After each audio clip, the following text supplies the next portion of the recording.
ndakurashaka kuri iki nini bijyo kunerwa wihenda usubire kugira bya bindi horugira mu cyumba ndakumena amaso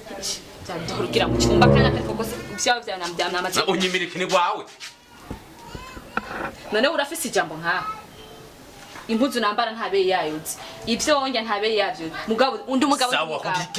igitanda ibesi ndayize amashuka sijena yaguze ivyo vy'urampamvu yo kubivuga kufisa ufise impamvu mu gihe urara ku gitanda cyo wanje n'amashuka yiwanje utekereza ko mananje ivyo nshaka ndago ko nakamaro ufitiye iki bawumva ivyo umuntu ariko arakubwira gusa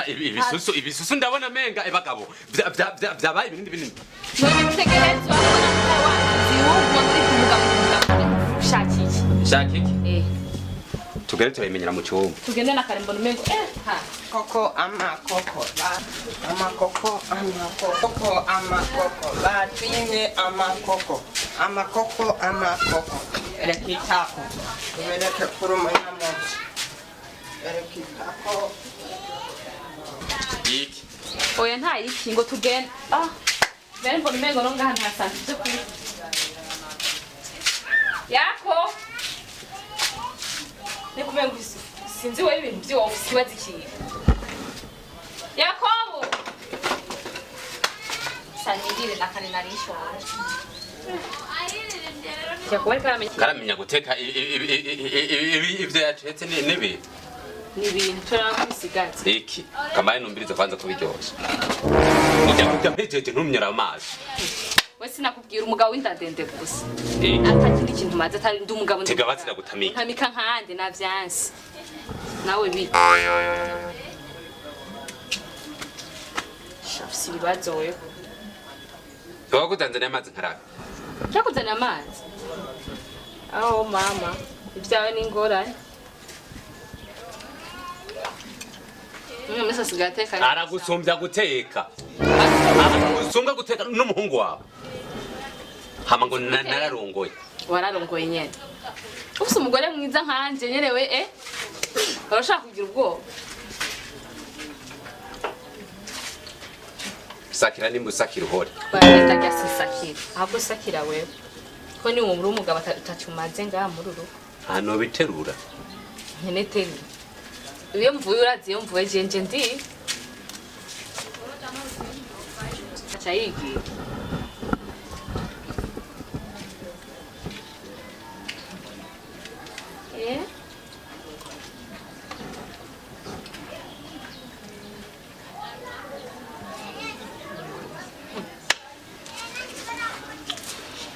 we yako mukabo w'indande yo cyo yikuriye kwiye sacho abana tumeze nk'abakozi turakaje tumeze nk'abakozi turakesha yakuvuye urazi uvara guhamagarira yo mwarusigaye kugisha yo finish it nibitia wabyaye kijuju nawe uri kijuju ntashobora mubyara namuvyaye ku giti je no wabyaye urushenzi nkuru yako nibiki mbwira mwana mbwira nibiki yako nibiki tubwire nibiki yakubwo urakomeye mu mutwe shere gusaga gwa reka tumutware basi kwa muganga ndabigera byonyine muta iki sambe kujya mutaya ubwo buru ndaguhashura ndagukubita ibyo kurigirana ibi ndabyanyire muta ikindi baza ko yakowe yafashe arukiri mutene sivyo ariko kuko urukiri mutene yako urakomeye mu mutwe cyane ibiki bigufasha Zenga nari naziteze Joel nari naziteze muburoze kugira Joel ngapfe kubera nari nararuce kwa makaje ngakoroveza sa yako ipa yakucanye washatse kutwica twese sinajeje kubica nibagenda kucira icapa ngakivuga ngo ejawa byari byiza kurya ivyonja ariko byanteye isoni kugira ane Yaku. Oh, ure ndapfuye ndabasaba teta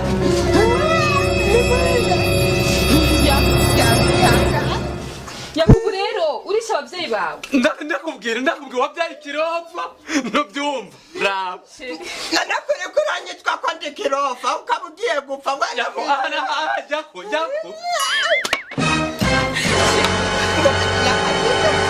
Tugiye gupfa nyene twese. agasema kawe ubu ndapfuye Agasema kawe. kubera uburofa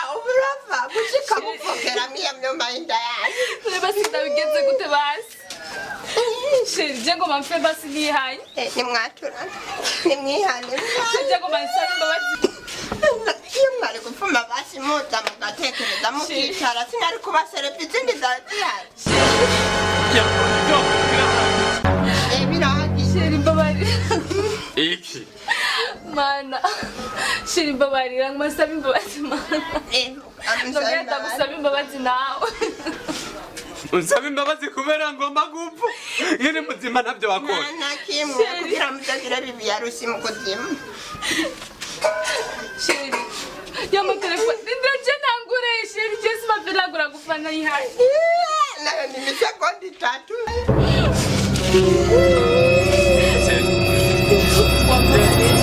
nukuri nakubabariye nukuri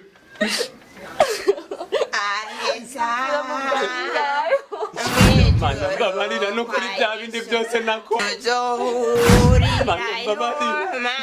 bya bindi byose nakora mana mbabarira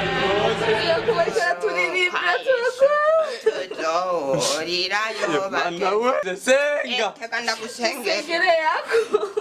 hamwe kamara abapagani ntimwashika mwijuru mana we Yesu katika jina la Yesu amapepo yashinda yirukanye mashetani kwa jina la Yesu toka katika jina la Yesu urabona uno mwicanyi papa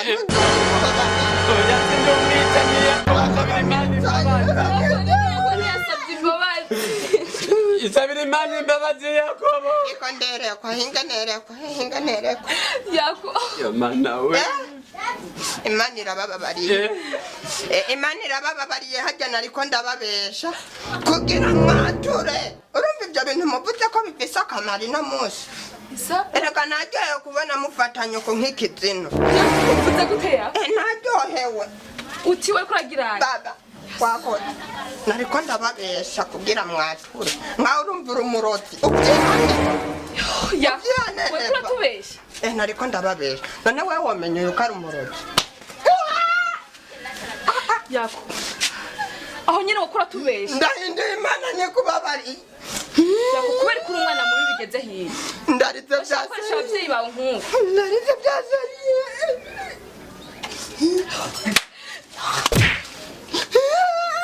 cana kibi nkico mwebwe nimwe mutuma abana babaroga barakuroze wewe inde nyanya ewana ni byiza kwatura reka nanje tundadufungura